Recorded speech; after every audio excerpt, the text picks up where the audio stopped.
Mi nombre es Marinera Matos, soy la coordinadora del posgrado de Clínica Mental del Hospital Militar Universitario Dr. Carlos Arbelo. Hoy les voy a hablar sobre la salud mental en tiempos de pandemia, aportes desde la práctica clínica, de lo presencial a lo virtual en la psicoterapia. La telesalud o telemedicina ha sido uno de los elementos que más se ha destacado en este proceso de pandemia o estos tiempos de pandemia, porque ha sido, si bien una opción que ya tenía mucho tiempo circulando dentro de las propuestas que materializan la capacidad y la posibilidad de atención en el área de salud, incluida la salud mental, no es sino hasta el contexto de pandemia donde el confinamiento como medida fundamental de prevención nos lleva a optar por otras vías de atención en las diferentes especialidades médicas y de atención de salud. No estando exento de esta dificultad o de esta situación, la práctica psicológica. Bien, la telesalud entendida como un instrumento basado en la persona tiene muchísimas ventajas, tiene muchísimas posibilidades de ampliación para el sistema de salud y sobre todo para el sistema de salud pública. Ahora bien, nos deja con muchos retos o nos plantea muchos retos porque en este momento nosotros no contamos de manera generalizada con planes y procesos de formación que permitan que los especialistas estén ampliamente capacitados para brindarles esas atenciones en modalidad virtual o a distancia. Y con la amplia diversidad de los sistemas que en telesalud efectivamente existen a nivel mundial. En el caso de Venezuela, nosotros contamos con una ley de telesalud desde el 2015, es decir, estamos anticipados o más bien estamos en consonantes con un contexto internacional que reconoce la necesidad de implementar un sistema de telesalud desde el ámbito público. Sin embargo, para lo que respecta específicamente a la salud mental, los procesos reales de implementación de la telesalud o del sistema público de telesalud en Venezuela aún están en primeros pasos, ¿sí? Dentro de lo que es la telesalud, pues encontramos la telesalud mental y específicamente la telepsicología. Yo les voy a dejar por acá digamos, la definición que hace la Asociación Americana de Psicología, que es, digamos, una de las organizaciones internacionales fundamentales para el área de la psicología y nos habla de la prestación de servicios psicológicos empleando tecnologías de la información y de la telecomunicación mediante el procesamiento de la información por medios electrónicos, electromagnéticos, electromecánicos, electroópticos o electrónicos. Dentro de estos medios podemos incluir los dispositivos móviles, los ordenadores personales, los teléfonos, las videoconferencias, el correo electrónico, webs de autoayuda, blogs, redes sociales, entre otros. La información puede ser transmitida tanto por vía oral como escrita, así como por imágenes, sonidos u otros tipos de datos. La comunicación puede ser síncrona o asíncrona. Bien.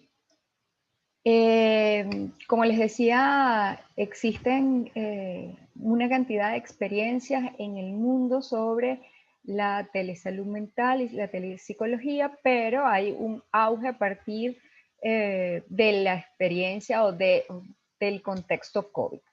En los casos de Puerto Rico, Argentina, Paraguay, Ecuador y Chile, no es sino a partir del COVID que los colegios, federaciones y juntas nacionales de psicólogos generan planteamientos significativos y directivos hacia la práctica psicológica en tiempos de pandemia, básicamente permitiendo y generando protocolos de atención en el marco del COVID. En otros países como en Perú, Colombia o Brasil, ya desde el 2018-2019 existían protocolos y sistemas además que regulaban la práctica psicológica a distancia. En el caso de Venezuela más específicamente, si bien la telepsicología tiene un repunte con los procesos migratorios, con la diáspora en la que hemos estado en los últimos años, tanto por la migración de pacientes como por la migración de tratantes, no es sino hasta el contexto COVID que, dada la limitación real, factible y externa de accesibilidad a la atención presencial, nos vemos los psicólogos tratantes y también los pacientes en la necesidad de modificar absolutamente el modelo de atención, priorizando la atención a distancia. En términos de la Federación Venezolana de Psicología, ellos han generado o han propiciado varios espacios de discusión especializada del gremio en relación a estos temas, y en octubre del 2014, recientemente, a la publicación por parte de la APA de digamos, de la guía práctica de telepsicología.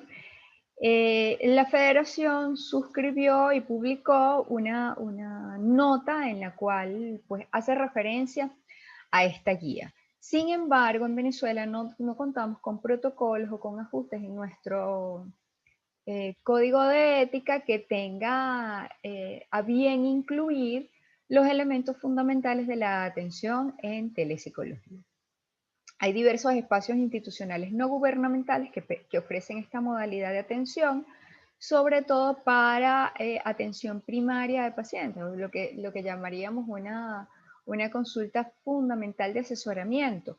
Sin embargo, el proceso de atención en continuidad, muy pocas instituciones no gubernamentales lo llevan adelante. En el caso de la atención pública de salud, todavía no estamos implementando estas atenciones más allá de casos muy específicos de monitoreo de seguimiento de pacientes. En este sentido, es una práctica fundamentalmente del ejercicio privado de la profesión, y no contamos en el país con formaciones especializadas en el área de atención virtual. Insisto, más allá de espacios de encuentros en los cuales los especialistas estamos discutiendo sobre la práctica y sobre las experiencias internacionales que sobre esta área ya existen. La experiencia que hoy les vengo a traer de manera más directa es una experiencia que fue llevada adelante de manera directa y personal desde el 16 de abril hasta el 14 de noviembre. Estamos hablando de aproximadamente 33 semanas de trabajo clínico y una muestra de 43 pacientes, 43 casos clínicos atendidos. En relación al medio empleado, voy a hablar fundamentalmente de la videoconferencia y de la llamada telefónica. La telepsicología tiene muchos más campos de aplicación que estos que voy a mencionar, y quiero comentar que el objetivo fundamental de las atenciones acá presentadas es un objetivo psicoterapéutico. Es decir, no se trata de realidad virtual, evaluaciones psicológicas o de cualquiera de las otras vías de ejecución o de aplicación de la telepsicología, sino específicamente la telepsicología aplicada a la psicoterapia. La comunicación fue sincrónica, si bien en psicoterapia también, sobre todo en psicoeducación, se plantea la posibilidad de un tipo de comunicación asincrónica. La experiencia en este momento está centrada en una comunicación sincrónica, es decir, una comunicación donde tanto el paciente como el tratante interactúan en tiempo sincrónico. El tipo de información intercambiable fue fundamentalmente verbal y no verbal, privando el uso de la videoconferencia. Sin embargo, más adelante conversaré sobre los elementos que obstaculizan la práctica, sobre todo en Venezuela.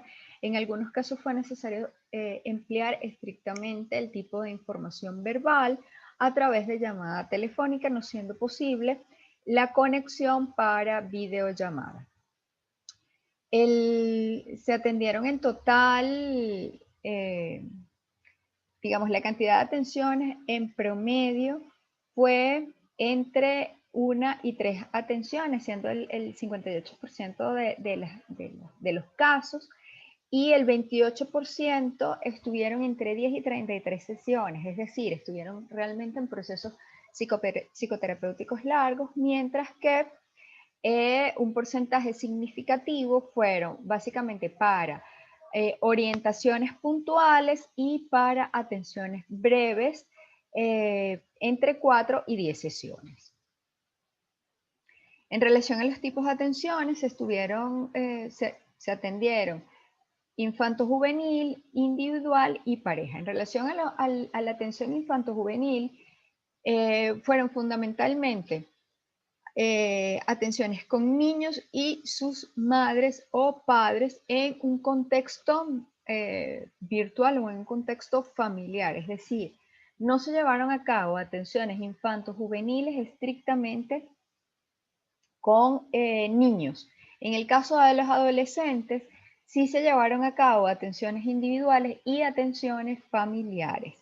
Se dieron ambos casos, pues el feedback del abordaje con los adolescentes a los padres es un elemento fundamental de este encuadre terapéutico. En relación a parejas, se atendieron un total de 3 parejas en todo este tiempo. En 2 de los casos, solo fueron atenciones de orientación o de asesoría para el manejo de la exacerbación de los niveles estresores internos a partir del proceso de pandemia o de aislamiento, de permanencia en casa. Y en el tercer caso, sí se trató de un proceso de asesoramiento y de acompañamiento psicoterapéutico familiar en el tiempo con más de 15 sesiones de trabajo. En relación a las atenciones, digamos, diferenciadas por sexo, hubo prevalencia de pacientes femeninos en una relación de 27 pacientes femeninos a 9 pacientes masculinos, y encontramos que en ambos casos es fundamentalmente la atención adulta la que solicita el acompañamiento. En el caso de masculino, pues también, digamos, entre la relación entre niños y adolescentes, privó la atención a niños sobre adolescentes, y en el caso femenino fue equitativa la relación de adolescentes y niños. Uno de los elementos fundamentales que destaca en el trabajo a distancia de la telepsicología es que el lugar de residencia ya no priva sobre la posibilidad de ser atendido y sobre la posibilidad de solicitar atención. En ese sentido, puedo acá destacar que si bien el 91% de los pacientes eran venezolanos, también se atendieron pacientes extranjeros, situación que no habría sido posible si estuviésemos bajo la modalidad presencial fundamentalmente. En cuanto a la residencia actual de pacientes, se atendieron pacientes ubicados en España, en Estados Unidos, en Perú y en Uruguay, y dentro de Venezuela, pacientes ubicados en Lara, Nueva Esparta, Aragua, Miranda y Distrito Capital. Es decir, ya la frontera de la ubicación geográfica se desdibuja completamente, permitiendo que un paciente, no importa en el lugar en el que esté, pueda acordar el espacio de atención con su tratante. Quiero destacar entonces directamente de la práctica 3 elementos fundamentales: el encuadre terapéutico, la idoneidad de pacientes y los retos al tratante, en términos de ya aportes a lo que sería la práctica clínica especializada. El encuadre terapéutico, en términos de la psicología, nosotros lo llamamos como el estuche que guarda la alhaja, como la alhaja o el centro terapéutico, ¿sí? O sea, es aquel el espacio y condiciones que permiten que se dé el tratamiento psicoterapéutico. Y básicamente tiene que ver con aquello que nos permite establecer los elementos fundamentales del contrato de atención, que sería la duración de sesiones, la frecuencia semanal, el lugar de encuentro, los honorarios, las vacaciones, ¿sí? Pero acá incluimos, por ejemplo, variables que tienen que ver con los horarios de atención, que no son los mismos los horarios de atención en los cuales se encuentra el terapeuta a los horarios que se encuentra el tratante por la diversidad horaria de la localidad en la que están los pacientes. Entonces acá incluso entender que, por ejemplo, para el tratante pueden ser final de la mañana o principio de la tarde, pero que ya para el paciente es final del día, hasta el paciente ha estado en todo un día de atención laboral o de tensiones, etcétera, con la cual llega a la sesión. O por el contrario, que para el paciente puede ser media mañana, pero para para el tratante puede ser final de la mañana, pero para el paciente puede ser primera hora de la mañana y que básicamente están como arrancando el día y con la frescura de la atención, del primer momento del día para la atención. Entonces, poder sincronizar y poder tener tanto el paciente como el tratante esa conexión de la diferencia horario es un reto que aplica fundamentalmente a este espacio, ¿sí? Y que da también cuenta del tono de atención que puedan tener tanto tratante como paciente. Otro de los elementos que quiero destacar aquí tiene que ver con el espacio de atención. Si bien en este momento ustedes están observando de fondo mi consultorio clínico y es básicamente lo que observan mis pacientes en la atención, para ellos el lugar en el cual reciben el espacio de atención es muy diverso y tiene que ver con las condiciones de privacidad en las cuales se encuentran y las condiciones en las cuales ellos pueden garantizarse a sí mismos el espacio fundamental para darse la apertura psíquica del proceso terapéutico. Entonces encontramos pacientes que se ubican en su propio espacio de habitación privada, pacientes que están en la sala de su casa porque es el espacio donde tienen conectividad. Me he encontrado varios pacientes, tanto parejas como individuales, que han optado por irse a su vehículo y conectarse desde su vehículo para poder hacer la videollamada, y otros que están en un parque, en espacio abierto, y es el espacio donde fundamentalmente logran conectarse, logran tener la privacidad. Entonces, acá ya hay un cambio significativo de la contención de la locación que permite el proceso terapéutico, porque podemos encontrar, por ejemplo, pacientes que están en la atención, pero también están prestando atención a que están en un lugar abierto. Pero para ellos ese lugar abierto representa el lugar que permite la mayor capacidad de privacidad en relación a la condición que tienen en casa. Es decir, nos enfrentamos a unas diversidades de cualidades de cada paciente para este proceso de atención. La privacidad entonces no es solo en relación al uso de los datos, el uso de la plataforma, a cuáles son los espacios en los cuales yo guardo la información en relación de mi paciente, es decir, no me queda solo en la responsabilidad ética legal como tratante, sino que el paciente también se constituye en un elemento fundamental para la garantía de la privacidad. La conectividad, sobre todo para pacientes ubicados en Venezuela, es un elemento crucial a considerar en relación a los posibles obstáculos. Y es que nosotros usamos el encuadre terapéutico también como una herramienta diagnóstica que nos permite observar o dar cuenta de las formas distintas de funcionamiento psicodinámico. Y es que las resistencias psicológicas se ponen sobre evidencia en la medida en que el paciente interactúa en ese encuadre terapéutico, en ese contrato terapéutico que hemos establecido. En el caso del tratamiento vía online, la conectividad nos incide más allá de lo que serían las resistencias del paciente para el abordaje terapéutico. Es decir, nosotros debemos interpretar de una manera distinta las resistencias cuando estamos teniendo como obstáculos elementos que sobrepasan la capacidad del paciente de efectivamente conectarse, asistir a consulta y sostenerse en la consulta. Podemos tener, por ejemplo, casos donde el paciente se conecta, pero se nos cae la conexión, donde iniciamos con una videoconferencia y la capacidad de conexión nos implica pasar a una llamada telefónica, o donde iniciamos a través de una videoconferencia, pasamos a una llamada telefónica y finalmente se cierra la sesión a través de notas de voz.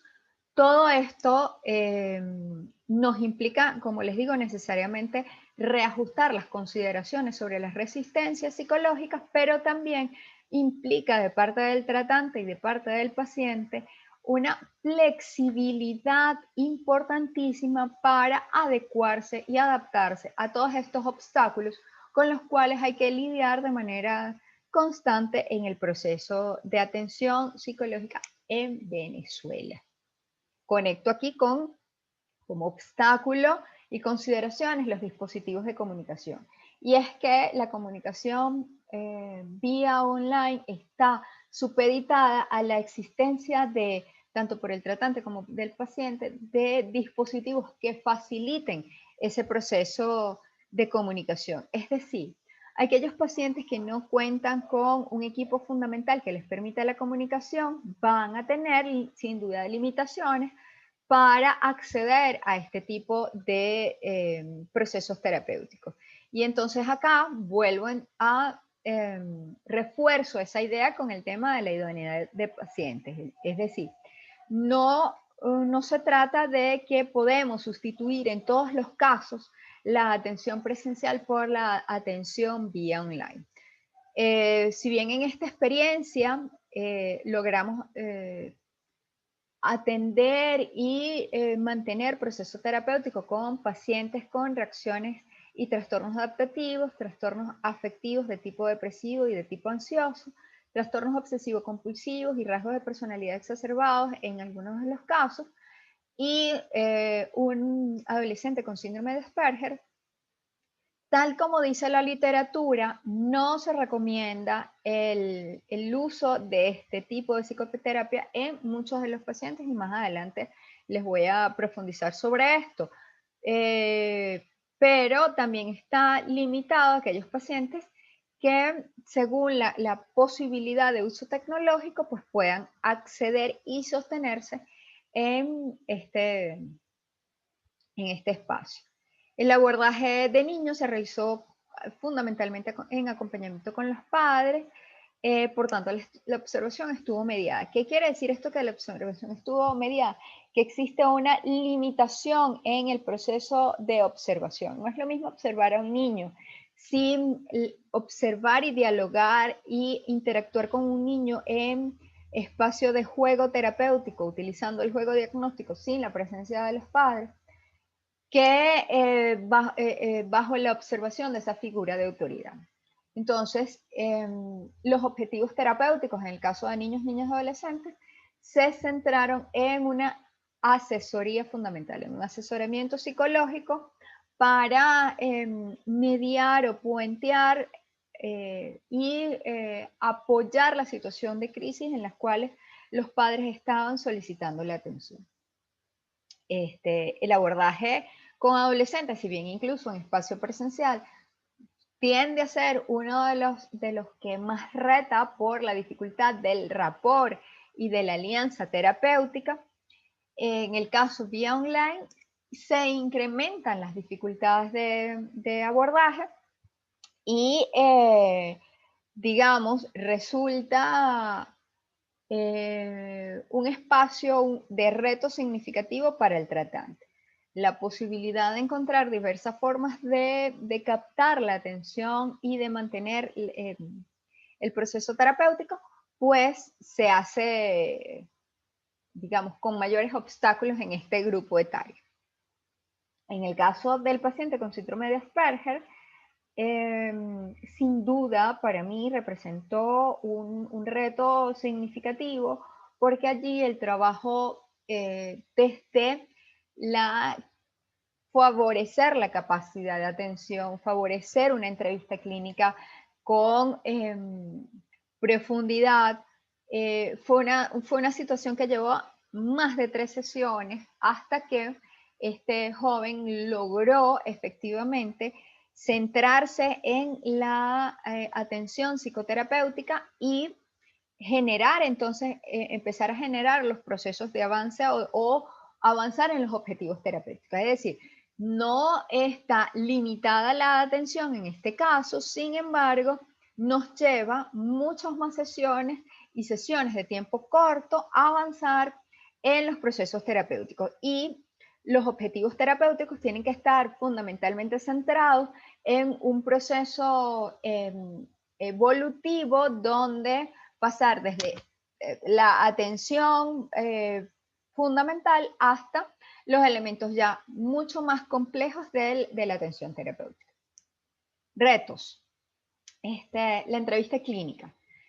Si bien en la modalidad presencial la entrevista puede tener unos niveles de profundidad y se aportan elementos no verbales más significativos a la entrevista clínica, desarrollar la experticia para la entrevista clínica vía online es un reto para tratantes. Es decir, es un espacio que recomiendo se entrene, pase por proceso formativo, pase por para los nuevos tratantes, sobre todo para las nuevas generaciones que están todavía formándose en sus procesos de agudizar la entrevista clínica.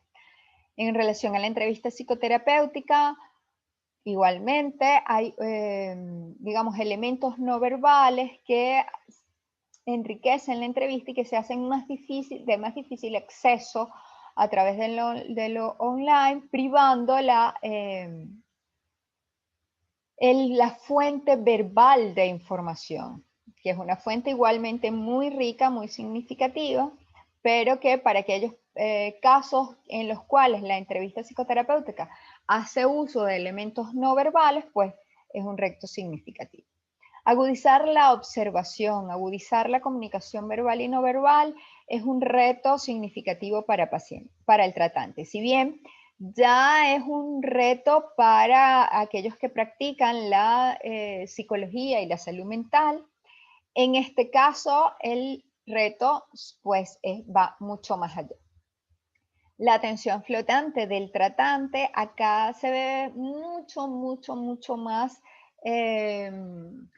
exacerbada, se pone más sobre el tapete porque el tratante tiene que estar a pleno en el proceso terapéutico. Acá cada detalle es mucho más significativo y lograr captarlo, pues es el reto para el tratante. Es decir, aquellos permisos de la baja de atención que quizás eran posibles teniendo el paciente enfrente, con el paciente vía online, pues ya no son posibles porque la demanda de atención es muy significativa. En relación al replanteamiento de las resistencias y la incorporación del contexto ya lo comenté, los objetivos terapéuticos ya los comenté y los recursos tecnológicos pues ya conversé sobre ello. Sin duda, para quienes estamos en este proceso de formación de las nuevas generaciones, pues estamos llamados a acompañar los procesos de formación y preparación para estas modalidades y procesos de atención. Y va a ser sin duda un tiempo de transición.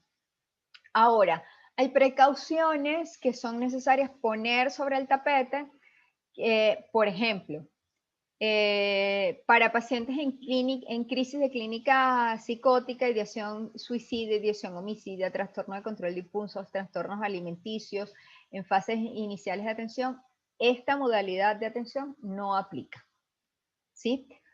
Un paciente que tiene un proceso de juicio alterado, juicio comprometido, no puede ser abordado a través de tecnologías de distancia.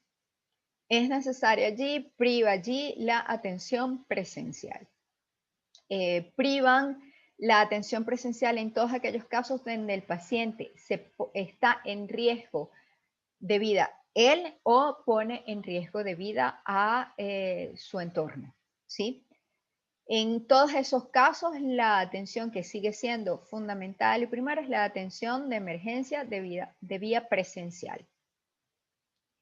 Hay una creciente tendencia al intrusismo en psicología y nos aparecen 1.000.000 de formas de atención que no están vinculadas con la práctica psicológica, no están vinculadas con un ejercicio profesional. En todos esos casos, y que además con el auge de las redes sociales y de las vías online de atención, pues ha crecido muchísimo más. En todos esos casos, pues toca generar los procesos psicoeducativos a los pacientes para que priven la escogencia de profesionales especializados en el área sobre, digamos, ejecuciones no vinculadas al ejercicio de la psicología. La confidencialidad, y con esto voy a cerrar, es un elemento fundamental a destacar tanto para pacientes como para el tratante, pues ya tanto el resguardo de la información como el espacio en el cual coinciden tratante y terapeuta están condicionados a situaciones no necesariamente controladas. En ese sentido, la invitación es a que cada tratante, en la construcción de su encuadre terapéutico, invite a los pacientes a buscar las mejores y mayores condiciones para la confidencialidad del abordaje de sesión. Espero que esto haya sido de utilidad y por hoy me despido.